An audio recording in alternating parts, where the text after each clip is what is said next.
SmackDown took place tonight in Greenville, South Carolina.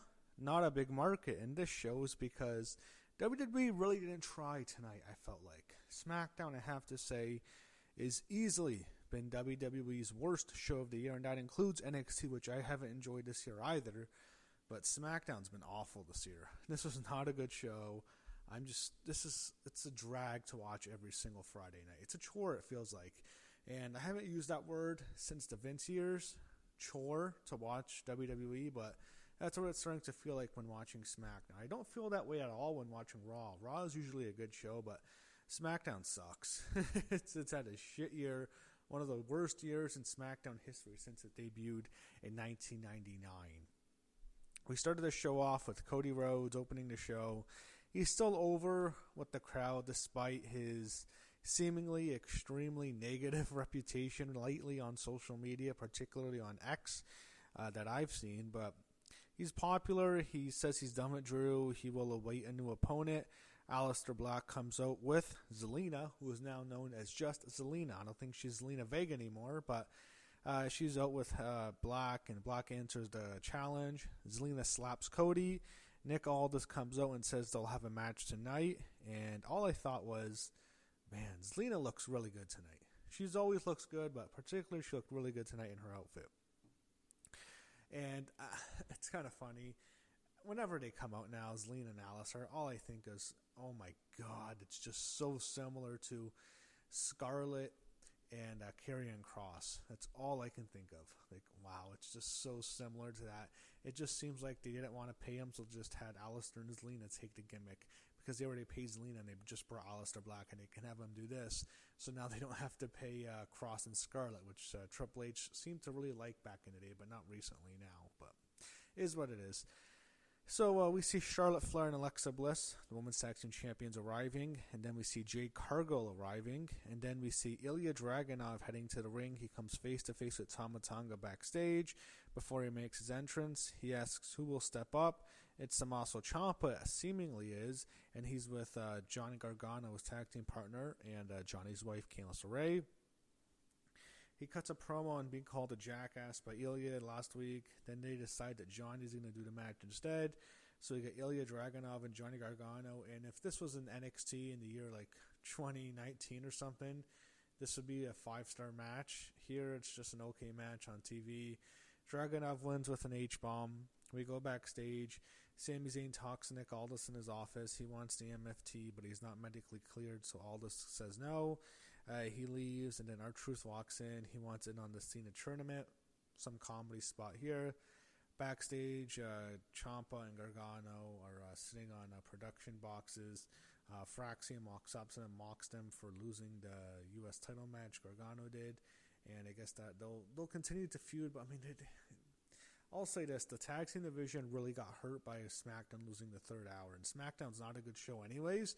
But losing that third hour hurt the tag team division. In a way, I'm glad it's 2 hours because I don't have to sit through 3 hours anymore of this shit show because it's a terrible show this year.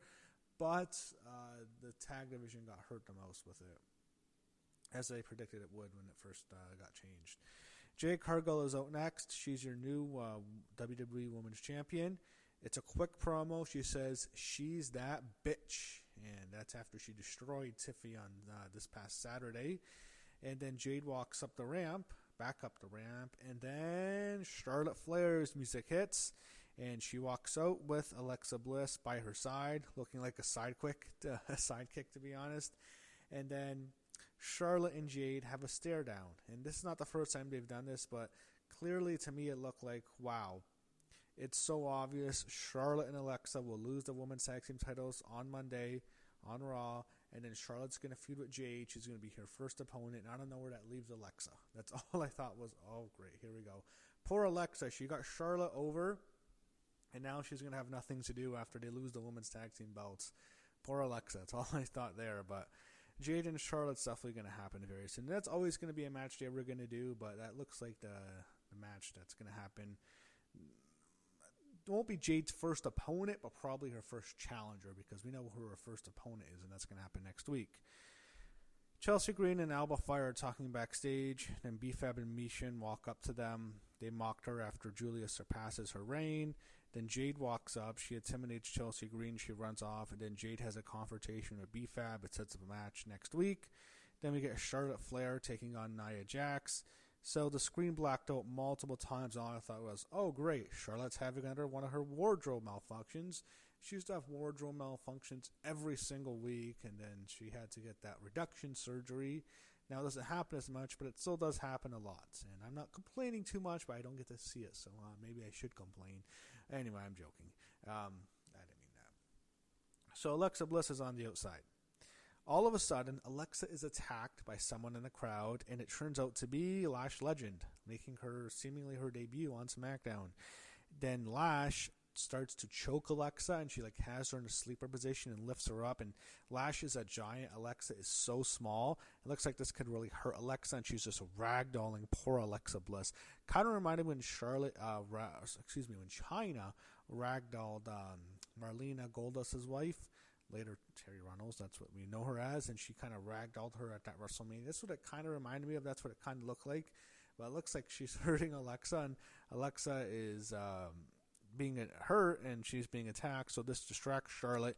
Nia takes advantage. She hits the Annihilator, and Nia Jax pins Charlotte Flair, and Nia is now affiliated with Lash Legend. So this is their team now. Nick Aldis draws up the next two matches. It will be The Miz versus Jey Uso. Wish I can do a fart sound right now if I had that. That's what I would do, because that match fucking sucks.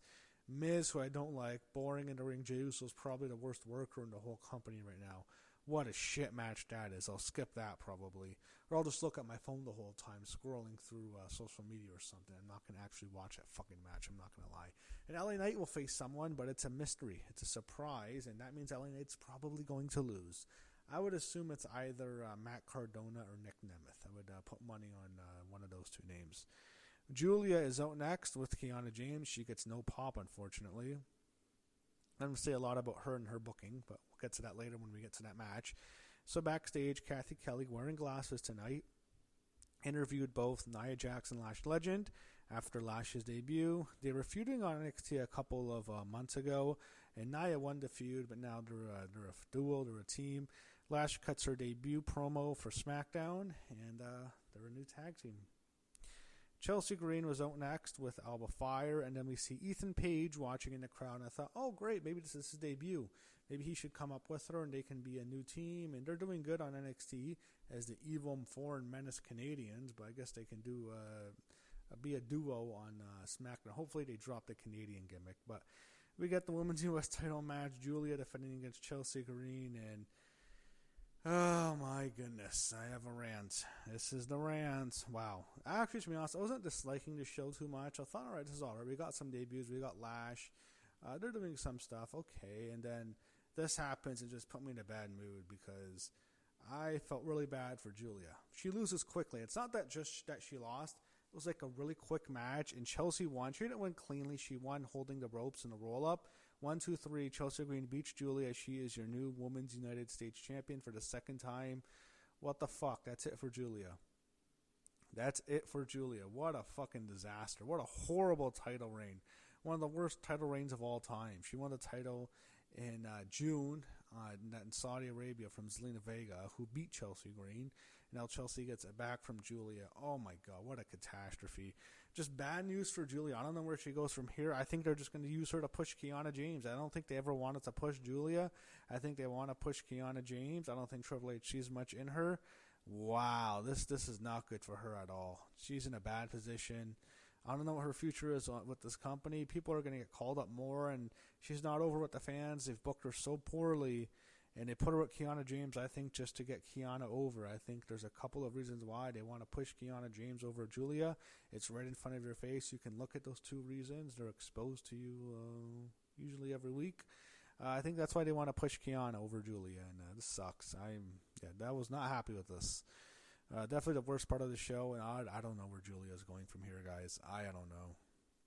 MFT was backstage. There go the ratings. Whenever you see the fucking MFTs. So they buried Julia, I didn't have to watch the fucking MFTs on my screen. Whenever I see MFTs, I don't want to watch. I hate these guys. If Go Away Here With Me, I would fire all of them, starting with Solo.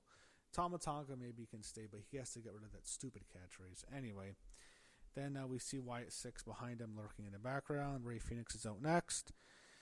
And then we go to the doctor's office, and we see Alexa Bliss, and Charlotte Flair is with her. Alexa is receiving ice for her neck after she was attacked by Lash. And then all of a sudden, two nurses appear, and it's Asuka and Kairi Sane dressed as nurses. Asuka spits mist into the champs' faces, both Charlotte and Alexa's faces, to promote their match on Monday for the women's tag team titles. I think that kind of sucks that they made them go to South Carolina for like a 2-second segment. They really didn't have to do that to them, but that's what they did. MFT make their entrances. You have, as they come out, Nakamura and Motor City Machine Guns jump them. Don't care. You have Rey Fenix, Tama Tonga, boring. Tama Tonga won after 2 chokeslams. They went to attack him again, but Sami Zayn comes out, makes a save with a steel chair. They preview next week's show for SmackDown in Albany, New York. Kathy Kelly's backstage. She interviews The Miz. She asks about the feud with Carmelo. Aleister Black is out next with Zelina Vega, and he has the main event against Cody Rhodes. So what happens here is Drew McIntyre attacks the referee, and then he goes after Cody. Damian Priest makes a save, and it's an all-out brawl. Priest and Black battle on the outside. Priest is going to put him through a table, but then Aleister Black rakes the eyes after Zelina got involved, and Black and Zelina leave through the crowd. Back in the ring, Cody hits a Cody cutter onto Drew, and I forget exactly what happens and who fights who next, but eventually Nick Aldis comes out and suspends Drew McIntyre from SmackDown, so I don't know what he's going to do next. Maybe he goes to Raw, but he should, because his Raw and SmackDown was sucked. But yeah, that was SmackDown tonight. This show sucks. SmackDown sucks.